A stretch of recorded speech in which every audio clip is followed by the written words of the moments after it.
যে কন্ট্রাক্ট করে ওয়াজ মাহফিল করা কি হারাম? তাহলে কোরআন পড়ানোর বিনিময়ে অথবা সালাত পড়ানোর বিনিময়ে টাকা নেওয়া, বেতন নেওয়া কিভাবে বৈধ? আপনি যে টাকাটা নিয়ে এই টাকাটা নিয়ে যে তালবানা করেছেন, আপনি কি ভুল করেছেন? আপনি ভুল করেছেন? আপনি সিস্টেমটা করেছেন, এটা ভুল কিনা আপনার দৃষ্টিকোণ থেকে বলি? আপনার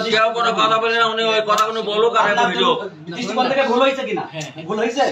শোনেন, এটা ইসলামী মাহফিল, শোনেন, এটা ধর্মের। আমাদের জন্য দায়িত্ব, আপনারও দায়িত্ব কিনা দিন প্রচারে। এখানে করা ছেলেমেয়ে খাটতে খাটতে আমি জানি সকালে দুপুরে কত লোক এখনো খাওয়া হয় নাই, এই কলিজা ঠেলে এরা করছে। আপনি কি করছেন বলেন এই মাহফিলের জন্য? হ্যাঁ, আপনি আসছেন অনেক দূর থেকে, আলহামদুলিল্লাহ। আপনাকে আমরা সম্মান করি নাই, টাকা ৫,০০০ অগ্রিম পাঠাই নাই, তাই সম্মান যদি না পারি কেন পাঠাবো না? আমি তো সম্মান রাখছেন টাকা নিয়ে। টাকা অ্যাকাউন্টে ব্যালেন্সে ৫৫,০০০ টাকা জোগাড় করে পিছনে ৫,০০০ আর ৫৫,০০০।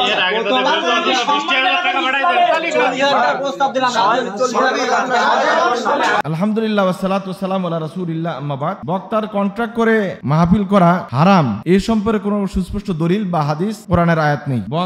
বক্তা ইচ্ছে করলে কন্ট্রাক্ট করে মাহফিল করতে পারবেন কি পারবেন না, এটা কি হারাম, এই প্রসঙ্গে কিন্তু শরীফ বা প্রকাশ্য সুস্পষ্ট কোনো আয়াত বা হাদিস নেই। যেমনটি আমরা জানি যে ঝাড়ফুঁক দিয়ে কন্ট্রাক্ট করে টাকা নেওয়া জায়েজ। কেউ অসুস্থ হয়েছে, আপনি ইচ্ছে করলে সেখান থেকে কন্ট্রাক্ট করে ফেলবেন, এত টাকা দিলে আমি ঝাড়ফুঁক করব, এটা জায়েজ। সহিহ বুখারীতে হাদিস আছে। হাদিসটা লম্বা, এই জন্য আমরা বলার সুযোগ নেই। ওয়াইজ বা বক্তা যদি অভিনেতা টাইপের হন, মানে ওনার কাজ হলো অভিনয় করা, ইসলামী অভিনেতা এরকম যদি হন, অথবা ওয়াজকে যদি জীবিকার মাধ্যম হিসেবে গ্রহণ করেন, এটা করে উনি বাঁচেন, তাহলে তার জন্য কন্ট্রাক্ট করে ওয়াজ করার মধ্যে কোনো অসুবিধা, তিনি কন্ট্রাক্ট করে ওয়াজ করতে পারবেন, কারণ তিনি এটাকে দিনের দাওয়াত হিসেবে গ্রহণ করেন নাই, জীবিকা হিসেবে গ্রহণ করেছেন। এটার উদাহরণ হলো, যেমন কোন উকিল আছেন, তিনি কন্ট্রাক্ট নিয়ে কিন্তু মামলাটা করেন, এই মামলা করে দেব, এত টাকা লাগবে, এটা তার জীবিকা, তিনি কন্ট্রাক্ট নিয়ে করছেন। কোন একটা কাজ করবেন, কোন শ্রমিকের সাথে আপনি কন্ট্রাক্ট করবেন, অসুবিধা নেই, এরকম হলে করা যাবে। পেশাদার বক্তা বক্তৃতা করেই টাকার জন্য, সে তো কন্ট্রাক্ট করবেই, কিন্তু দিনের শ্রদ্ধাবরণে দিনের কথা বলে, মানুষকে দায়ী ইলাল্লাহর কথা বলে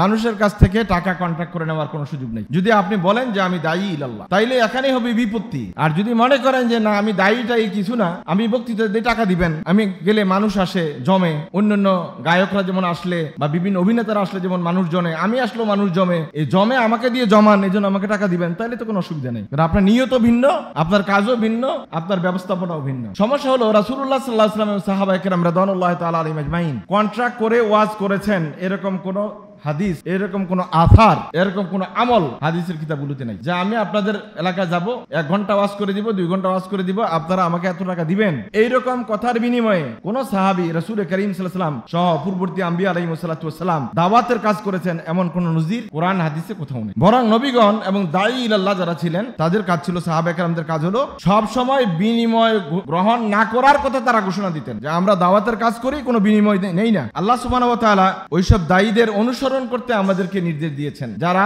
কোনো উজরত বা বিনিময় ছাড়া দাওয়াত ইলাল্লাহর কাজ করে, তাদেরকে অনুসরণ করতে বলেছেন। আল্লাহ তাআলা বলছেন, ওয়াত্তাবিউ মাল্লা ইয়াসআলুকুম আজরান ওয়া হুম মুহতাদুন, হেদায়েতের উপর আছে এমন দায়ী ইলাল্লাহদেরকে তোমরা অনুসরণ করো, যারা উজরত বা বিনিময় চায় না। সেখানে বিনিময় চাওয়াটাকে আল্লাহ তাআলা সুন্দরভাবে উপস্থাপন করেছেন। আর কন্ট্রাক্ট করাটাকে কিভাবে উপস্থাপন করতেন যদি সেই সময় চালু থাকতো, এটা সহজে আপনারা অনুমান করতে পারেন। হাদিয়া গ্রহণ করা, বেতন নেওয়া, কোন কাজের উজরত গ্রহণ করা, আর কন্ট্রাক্ট করে বক্তৃতা দেওয়া, ওয়াজ মাহফিল করা, দুইটা এক কাজ নয়। এটা ভালো করে আপনাদেরকে অনুভূতিতে নিতে হবে যে এই সবগুলো এক বিষয় না, বরং এগুলোর কার্যকারণ এবং অবস্থান ভিন্ন ভিন্ন। আপনারা কি এটা মনে করেন, বা এটা কি কেউ মনে করে যে যিনি কন্ট্রাক্ট করে বক্তৃতা করেন, ওয়াজ করেন, মাহফিল করেন, তিনি ওয়াজ মাহফিল বন্ধ করে দিলে দিনের দাওয়াতের কাজ বন্ধ হয়ে যাবে? বিষয়টাকে এরকম, আপনি কন্ট্রাক্ট করেন 1 লাখ 1.5 লাখ টাকা কন্ট্রাক্ট করে ওয়াজ করেন, ঠিক আছে, আপনাকে নিব না, আপনাকে যে ওয়াজ করাবো না, যদি এরকম সিদ্ধান্ত মানুষেরা নেয়, আয়োজকরা নেয়, তাহলে কি দিন ইসলামটা বন্ধ হয়ে যাবে? যেহেতু উনি না আসলে, ওয়াজ না করলে, বা উনি না থাকলে, উনি মারা গেলে দিনের কোনো যায় আসে না, কোনো ক্ষতি হওয়ার কোনো সম্ভাবনা নাই।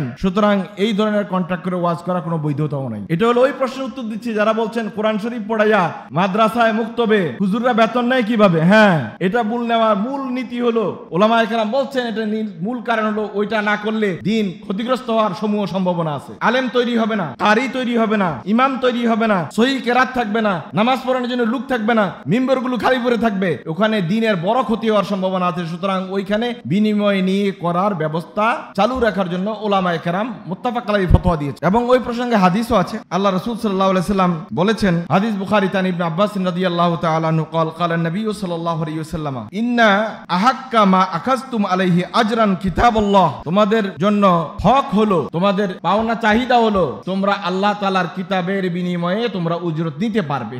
হাদিস সহিহ বুখারী। যদিও আর বিপরীত কথাও আছে। ইমাম আবু হানিফা আলাইহির রাহমা সহ ইমাম জুহরি সহ কিছু কিছু উলামায়ে কেরাম প্রাথমিক যুগে এটাকে বৈধতা দিতেন না। পরবর্তীতে ইমাম শাফিঈ, ইমাম মালিক রাহিমাহুমুল্লাহ এবং ইমাম আবু সৌর, ইমাম আল-লাইস ওনারা বলছেন না, কোরআন পড়িয়ে নামাজ পড়িয়ে এগুলোর উজরত গ্রহণ করা জায়েজ। এই প্রসঙ্গ হাদিস আছে, আর হাদিসগুলির প্রেক্ষাপটও তারা সেখানে ব্যাখ্যা করেছেন। পরবর্তীতে হানাফি মাযহাবের মুতাআখিরিনে উলামায়ে কেরাম, পরবর্তী যুগের হানাফি উলামাগণ বলছেন এটা জায়েজ, কারণ এটা ছাড়া দ্বীনের সমূহ ক্ষতি হওয়ার সম্ভাবনা। তো আপনার কন্টাক্ট ওয়াজ না করলে তো দ্বীনের ক্ষতি হওয়ার কোনো সম্ভাবনা নাই। হাজার হাজার উলামায়ে কেরাম আছেন যারা টাকার বিনিময়ে ছাড়াই ওয়াজ করতে প্রস্তুত। সুতরাং আপনার এই দাবি করাটা হলো অযৌক্তিক এবং নিজের ওই শাক দিয়ে মাছ ঢাকা। নিজে একবার গুনাহের কাজ করেন, আবার এটার পক্ষে ওকালতি করেন। ইমাম আহমদ বিন হাম্বল রাহিমাহুল্লাহর ফতোয়াটা অনেক সুন্দর। তিনি বলছেন, ইন্নাহু ইউবাহু লিল মুহতাজ, যারা এটা ছাড়া চলতে পারে না, বিনিময় ছাড়া চলতে পারে না, কোরআন পড়ায় কিন্তু বেতন না নিলে তার সংসার চলবে না, ইমামতি করে, ইমামতির বিনিময়ে টাকা না নিলে তার বাজার করা হবে না, যারা এই কাজের প্রতি মুহতাজ মুখাপেক্ষী অবশ্যই তাদেরকে উজরত দিতে হবে। আর যার মুহতাজ নাই তার দরকার নাই। এখনো ইন্ডিয়াতে শত শত আলেম ওলামা আছে, দারুল দেওবন্দে, সাহারানপুরে, দারুন নাদওয়াতে